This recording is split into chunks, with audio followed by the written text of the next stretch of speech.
إن الحمد لله عز وجل نحمده ونستعين به ونستغفره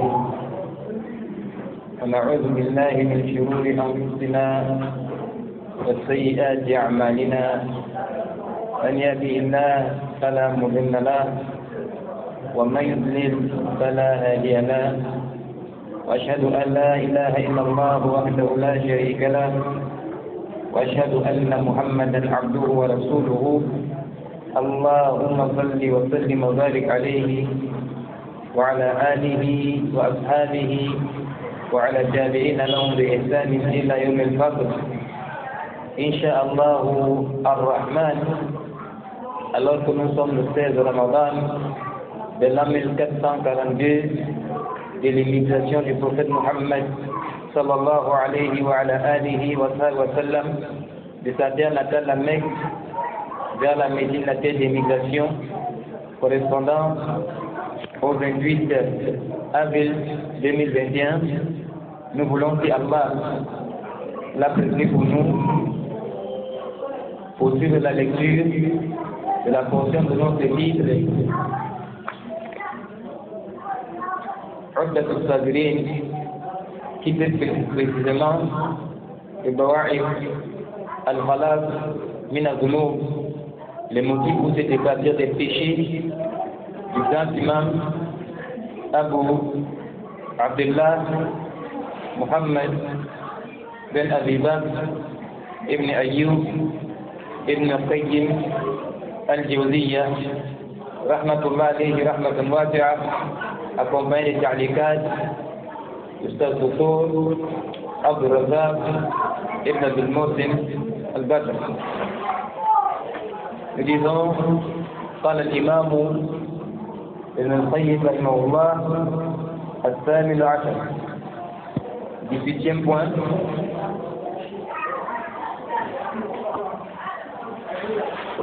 كان الإمام ابن القيم رحمه الله الثامن عشر أن يعلم أن تفريق المعاني شرط بنزول غيث الرحمة. Le serviteur doit savoir que le fait de s'éloigner des péchés, c'est le kinaya des estrades, est la condition pour bénéficier de la descente de la miséricorde d'Allah. وتنقيته من الدغل شرط لكمال الزرع. Et le fait, n'est-ce pas, de nettoyer l'âme et le cœur de toutes ces saletés qui obstruent le chemin de la félicité est la condition d'une production agréable. Un échec fait l'analogie avec une plantation. Ça, dans le ilm al-balagha, on appelle ça ilm al-bayan, le tashbih. Par exemple, l'un de vous dit Ra'aytu asadan yakhutub. J'ai vu un lion en train de diriger ce sermon. Il dit, mais ici, j'ai vu un homme courageux. N'est-ce pas? C'est le kinya d'un homme courageux, on appelle ça le balagha. Il dit فمتى لم يفرق المحل لم يسادس غيث الرحمة محلا فارغا قابلا ينزل فيه. Il dit aussi longtemps que le cœur n'est pas purifié de toutes ces saletés. Les saletés du cœur sont les plus compliquées. C'est les laits du shirk, du kufr, de l'ifaq, de l'hypocrisie, de haine, d'orgueil, de jalousie, tout ça. C'est dans le cœur. Donc aussi longtemps que le cœur n'est pas purifié de toutes ces choses, qu'est-ce que ça fait? Ça fait que la miséricorde ne peut pas s'installer parce que le cœur est occupé. Mais il faut les débarrasser de ces choses. Comprenez-vous? Il dit وإن فرغه أدى أصابه غير الرحمة لكنه لم ينفي من الداخل لم يكن زرعه زرعا كاملا. Mais si par contre cela déblayé en partie, la récolte ne sera qu'une récolte positive, agréable. Parce que si longtemps qu'il y a des plantes qui fauchent, c'est-à-dire quand vous faites une plantation, qu'est-ce que vous faites? Vous n'arrosez pas seulement, mais vous savez, vous nettoyez les mauvaises herbes. S'il y a des mauvaises herbes, ça peut endommager la production. Vous comprenez bien? Donc le chef qui a des figures. Il nous parle de ce qu'on connaît et qu'on estime avec ce qui est caché. Par exemple, Allah, chaque fois qu'Allah nous parle du jour de la résurrection, il nous fait croire avec notre foi que va se passer ce que nous faisons avec nos yeux. Qu'est-ce que nous faisons avec nos yeux? C'est que lorsque la terre est desséchée, il fait descendre de l'eau, il redonne la vie à la terre, il fait jaillir ce qui est sous la terre. C'est comme ça que tous les corps qui sont sous la terre doivent sortir un jour. Allah dit c'est de cette manière qu'on fait sortir les corps. On appelle ça l'Iyas Sonora Ibalachar. C'est-à-dire l'analogie de ce qui est invisible par rapport à ce qui est visible. Ça, c'est une manière éloquente de faire parvenir la science. On prend quelque chose de concret pour faire comprendre, n'est-ce pas? Wahakadé dit à la suite, il se peut que les mauvaises herbes dominent la récolte finalement c'est les mauvaises herbes qui l'emportent. À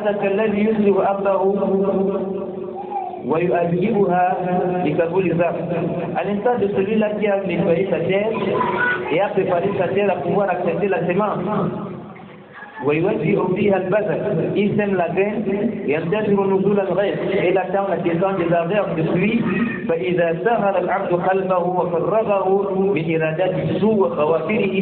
De la même manière, lorsque le serviteur purifie son cœur et débarrasse son cœur des mauvaises pensées, des mauvaises volontés, وبذل فيه باب الذكر والفكر والمحبة والإخلاص et sème à la place les graines de pensée, d'évocation d'Allah, d'amour et de sincérité, et l'oriente, c'est-à-dire sa plante en direction des vents de miséricorde, et il attend la descente de l'eau, de la miséricorde à son moment précis, il sera présent de bénéficier de ce qu'il désire comme récolte agréable. Subhanallah. Il dit وكما يقوى الرجاء لنزول الغيث في وقته كذلك يقوى الرجاء لإثابة نفحات الرحمن. De la même manière qu'il a donc un espoir très renforcé des pluies de miséricorde, de la même manière qu'il a l'espoir très pu de pouvoir attraper les moments stratégiques où n'est pas lorsque l'on invoque Allah certes. Allah nous avons le dit toujours et on répète. Allah nous a créés pour l'adorer en tout lieu, en tout temps. Vous savez qu'à cause de la nuit, manger peut devenir un acte d'adoration, dormir peut devenir un acte d'adoration. Celui qui dort dans le but de se lever tôt et prier la nuit est différent de celui qui dort pour avoir la force d'aller danser en boîte de nuit après. La nuit se repose à 18h et tout ça parce qu'il veut que 22h, il soit debout pour aller en boîte de nuit. Mais ce sommeil, c'est un péché. Alors que celui qui se repose parce qu'il veut se lever au cœur de la nuit, pour se lever et prier, ce sommeil c'est un acte d'adoration. Celui qui apprend la langue arabe parce qu'il veut comprendre le Coran, la Sunna, la langue arabe devient un acte d'adoration. Allah subhanahu wa ta'ala nous a créé pour son adoration. Comprenez-vous? Il dit donc à la suite, il dit أيوة وفي كذلك يقوى هذه إثابة نفحات الرحمن عز وجل في الأوقات الفاضلة والأحوال الشريفة. C'est comme ça qu'il espère être rattrapé par la miséricorde d'Allah à des périodes de temps agréables et des moments nobles. ولا سيما إذا اجتمعت الهمم. Et cela encore davantage si les ambitions sont rassemblées. وتساعدت القلوب. Et les cœurs, n'est-ce pas, c'est-à-dire se secourent mutuellement, et que les gens sont nombreux comme à la station Arafat, les gens sont nombreux pour demander la pluie, les gens sont nombreux le vendredi. Il n'y a pas de doute فإن اجتماع الهمم والأنفاس أسباب نسبها الله تعالى مفضية في وصول الخير. Aussi longtemps que les forces se rassemblent, les gens sont nombreux, les souffles sont rassemblés. Les forces sont rassemblées vers la quête de l'agrément d'Allah. Allah a renchéri ses bénédictions et les complète. C'est à cause de ça que l'islam ne voudrait pas qu'à côté d'une mosquée, on fasse une autre mosquée. Parce que plus les musulmans sont nombreux dans une même mosquée, mieux que de les trouver 6 ici, 2 de l'autre côté. C'est mieux qu'ils se rassemblent à 8 derrière un imam. C'est pourquoi lorsqu'on a conçu une mosquée pour 10 ans, les musulmans, qu'est-ce qu'Allah dit au messager d'Allah? Là, tu trouves 6 ici, 2 de l'autre côté. C'est mieux qu'ils se rassemblent à 8 derrière un imam. C'est pourquoi lorsqu'on a conçu une mosquée pour 10 ans, les musulmans, qu'est-ce qu'Allah dit au messager d'Allah? Là, tu as construit abada. Au messager d'Allah ne se tient jamais debout dans cette mosquée pour prier. Alors que vous êtes d'accord avec moi que si le prophète sallallahu alayhi wa sallam se tenait debout dans cette mosquée pour prier, il allait prier pour Allah. Là, Allah ne se tient jamais debout dans cette mosquée. Et puis les mounafikoun aussi avaient des enjeux. Ils ont demandé au messager d'Allah de venir prier dans cette mosquée pour un intérêt mauvais. Parce que lorsqu'ils allaient commencer à faire les désordres et que les musulmans allaient se soulever, ils allaient dire, mais est-ce que vous pensez que s'il y avait du mal, le prophète sallallahu pouvait venir prier dans cette mosquée? C'est pourquoi le prophète sallallahu a dit, attendez, je vais à Tabouk.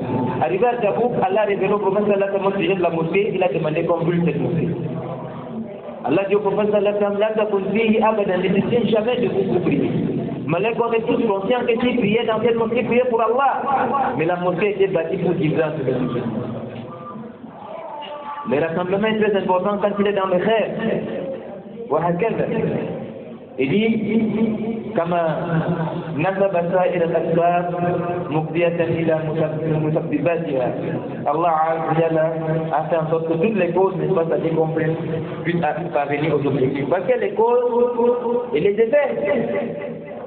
Et Allah dit à chaque chose des causes. Il y a si quelqu'un fait la connaissance, il ne dort pas beaucoup, il ne mange pas beaucoup. Ça, voilà. Il ne mange pas beaucoup, il ne dort pas beaucoup, il ne bavard pas beaucoup. Tu ne vas perdre beaucoup d'énergie ailleurs.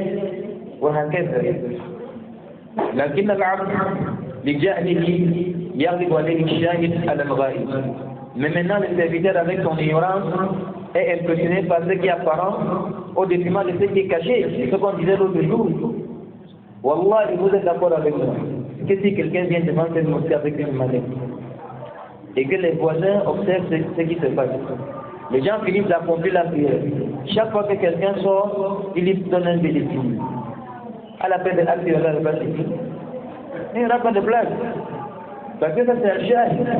Au moment où Allah nous fait comprendre que si vous priez, vous aurez le paradis. Pour nous c'est loin, comme on ne voit pas. C'est pourquoi on est timide. L'homme se laisse tromper par l'apparence, par rapport au caché, même pour lui par Allah. Il dit, à cause de cette ignorance, il se laisse tromper par ce qui est palpable, au détriment de ce qui est raisonnable. Se laisse tromper par ce qui est apparent, ce qui est palpable. Il laisse, n'est-ce pas, même le bon sens de la logique. À cause de son injustice, il préfère, n'est-ce pas, c'est-à-dire l'apparent et les histoires pareilles,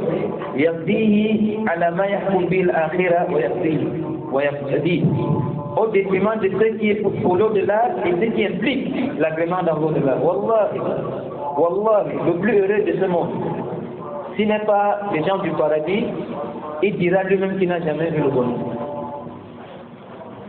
Chaque fois un hadith nous est parvenu qu'Allah va prendre l'homme qui est le plus heureux dans ce monde et va tremper ce dernier en enfer le temps d'un clin d'œil. On fera qu'il ressorte, le fera sortir. Allah lui demandera, as-tu vu le bien vu dans ta vie? Il dira, je n'ai jamais vu le bien dans ma vie. Tout oublié. Et celui qui a passé une vie misérable dans ce monde, on le trempe au paradis, le temps d'un clin d'œil en année, on dit, est-ce que tu as connu un jour le malheur dans ta vie? Il dira, jamais de la vie.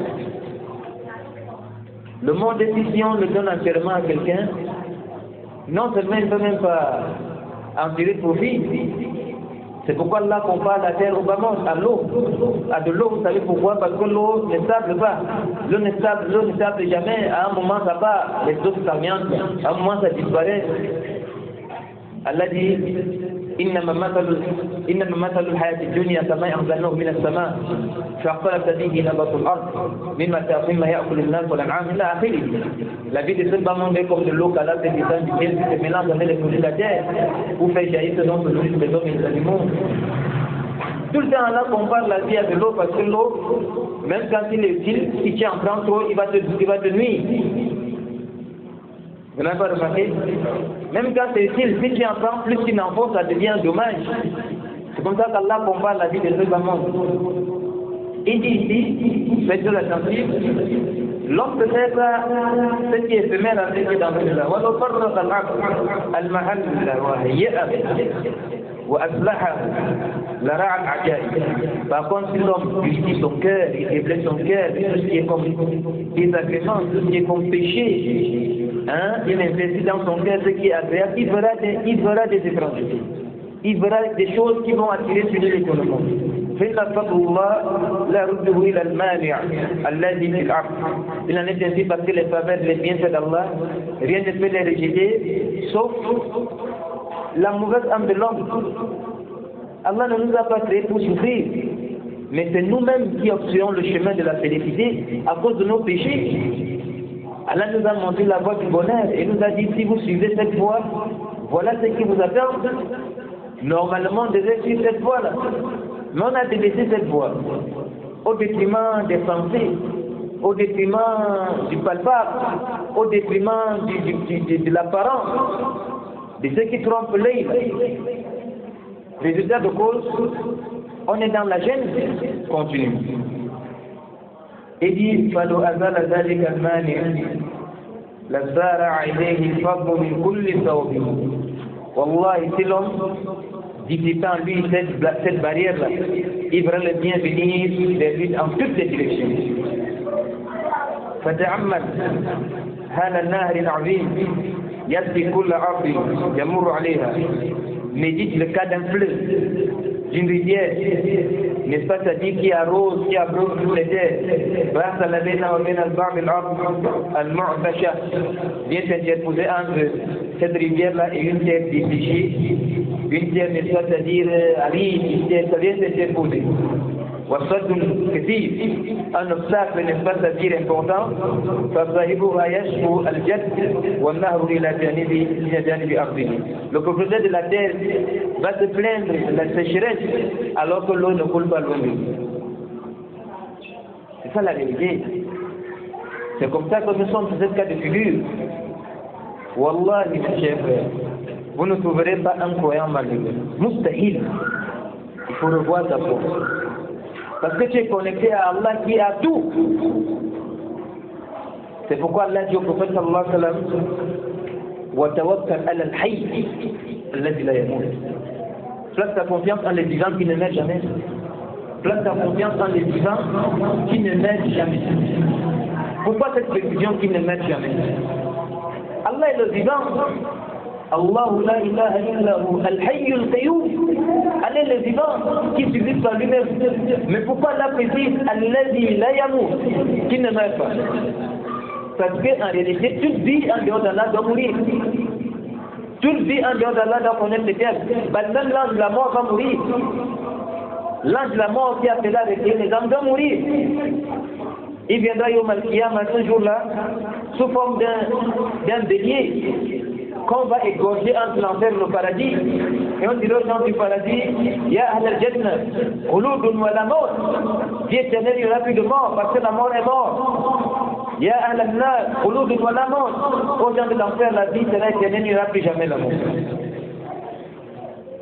Allah dit au prophète sallallahu alayhi wa sallam, وَتَوَكَّلْ عَلَى الْحَيِّ الَّذِي لَا يَمُوتُ. Place ta confiance dans les vivants qui ne meurent jamais. Un peu comme le prophète arabe dit, كل حي سيموت ليس في الدنيا ثبوت حركات سوف تفنى ثم تلوغ الخفوت وكلام ليس يحلو بعده إلا السكوت أيها القادر قل لي أين ذاك الجبروت كنت متبوءا على النطق فما هذا الصمود ليس شيري أغمود أم روى الكنوز ليس أشوف ليس أملاك لك كل أفق ملكوت زالت السجان عنهم وخلت تلك الثغور أمرت لهم ثبورا وحلت منهم بيوت إنما الدنيا خيال باطل سوف يفوت وليس للإنسان فيها غير التقوى الله يفوت. Tout ce qui peut être utile à quelqu'un dans ce monde, c'est la crainte d'Allah. شوف أيها السائل قل لي أين ذاك الجبروت كنت مدبوءا على الملك فماذا الجنود ليش أشيري أهمود أمره الجنود أين أملاك لهم في كل أفق ملكوت. Tu vois quelqu'un là des châteaux, on te dit il a Amarwa, il a Baros, il a donc des gens, un je suis en train de manger les morts. Où est cette richesse? Wallahi, on l'enterre pas avec un morceau de sucre. Certaines personnes dans le fond, ils entendent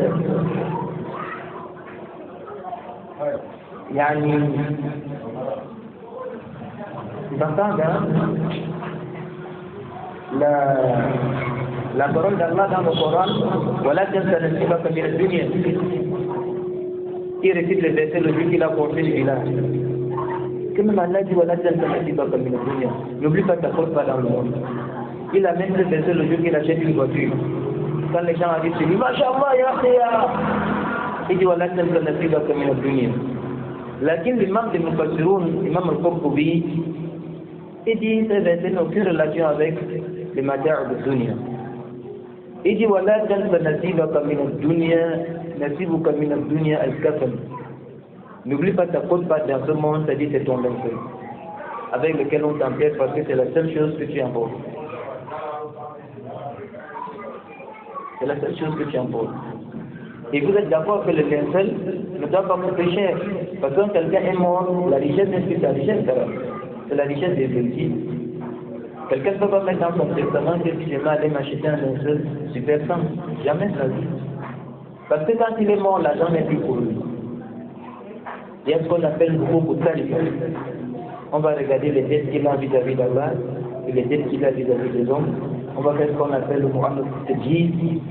Si on enterre les gens dans une terre achetée, on va enlever cet argent, on achète le terrain. Celui qui va laver le corps, on va payer avec son argent. Celui-là, n'est-ce pas, qui va porter le corps, on va payer. Celui qui va payer la tombe, on va payer. Maintenant ici, s'il a laissé dans son testament, quand on lui passe les biens à tel endroit, on va donner. Maintenant, ce qui reste, on va donner aux orphelins. Et ce ne sont pas seulement des orphelins. Ses parents peuvent hériter. Si quelqu'un meurt, ses parents peuvent hériter aussi, s'ils sont vivants. C'est tout. C'est vérité. Pour le tiers, la mère peut hériter. Pour le tiers. Vous comprenez? Donc à la mort, l'argent n'est plus ton argent. Vous voyez la catastrophe? Tu t'investis ici qui t'envoie à ta mort. Au cimetière, les gens se battent pour l'héritage que tu as eu. Personne n'invoque Allah pour toi d'abord. Wallah, la bara commence au cimetière. Wallah, au cimetière, la bara commence. Il y a des gens comme ça, Wallah. Il a investi pour mettre à l'aise sa famille. Le jour de sa mort, au cimetière, les maquettes sont. Il y a des personnes qui s'arrêtent une seconde pour prier Allah de faire miséricorde à celui qui a investi toutes ces choses. Il est dans le milieu. Wallah, c'est un pauvre musulman de l'autre côté de la terre qui a vu la mort de son frère, il va y avoir Allah. Rabbana Rahman. Lakin les gens de la maison pour qui s'est donné la mort l'oublient le jour de sa mort. C'est pourquoi vous n'allez jamais voir quelqu'un qui a le cœur à une fois avoir une relation avec le monde. Mustahil. Wallah, même si Allah lui met ce bon dans la main, il en laisse avec son cœur. La image, il arrive à des objectifs. Les Sahaba, c'est ça là, c'était comme ça. Beaucoup d'entre eux étaient riches, mais cette richesse-là ne les a pas observé le chemin d'Allah. Au contraire, ils ont tout donné pour Allah. Ils ont tout donné pour la cause d'Allah. Ils n'avaient rien pour eux. Il dit, ça c'est le dernier cas, c'est le Cheikh Abdul-Razak. Il dit, il faut nettoyer avant de cuire. Et tu as un fer rouillé. Il faut d'abord le poncer avant de mettre la teinture. Tu peux pas venir sur un fer rouillé, tu le mets à terre, tu débarrasses et puis tu embellis. C'est ce que Cheikh Al-Albani disait à Tazkiya. Et dit بين المصنف رحمه الله قاعدة عظيمة. L'auteur a clarifié une règle immense, وهي أن التفريغ القلبي من درجة الشرك والبدعة والمعصية شرط لوصول الخير والبركة. Il dit le fait de nettoyer, de vider dans le cœur le shirk qui est l'associationnisme, la bid'a qui est l'innovation, les péchés sont une condition sine qua non pour parvenir au bien et à la bénédiction d'Allah. وضرب رحمه الله لذلك مثلا محسوسا. Il a proposé en parabole un exemple palpable, وهو أن من أراد أن يزرع زرعا فعليه أولا أن ينقي الأرض من الأدران. Celui qui veut planter, n'est-ce pas, c'est-à-dire des semences, ne commence pas par planter, il doit d'abord déblayer la terre, il va balayer, il doit nettoyer la terre. On commence par là, afin de préparer cette terre-là pour accepter la semence. فإنها بعد ذلك ستكون عبدا صالحا للإنبات والإثمار. Ce n'est qu'après cela que cette terre sera favorable pour la récolte, pour la production. وعليه أيضا أن يتعاهد النبات. Il faut qu'il vienne de temps en temps contrôler. Vous comprenez? Sinon les vers peuvent repousser sa poche, les récoltes. Il doit préserver cette récolte-là, cette plante-là, de ce qui peut les nuire, comme les mauvaises herbes, comme Ashba. Souvent, c'est la figure qui nous rapproche, en fait, il parle du cœur. Il dit, il doit donc éloigner, n'est-ce pas, c'est-à-dire cette plantation-là, des mauvaises herbes et des insectes qui peuvent, n'est-ce pas, c'est-à-dire causer des dommages futurs. C'est-à-dire, n'est-ce pas, des êtres qui peuvent entrer dans la plantation et pervertir la plantation.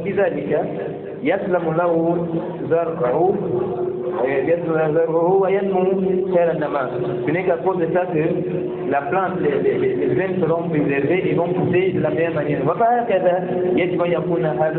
C'est comme ça qu'on doit être.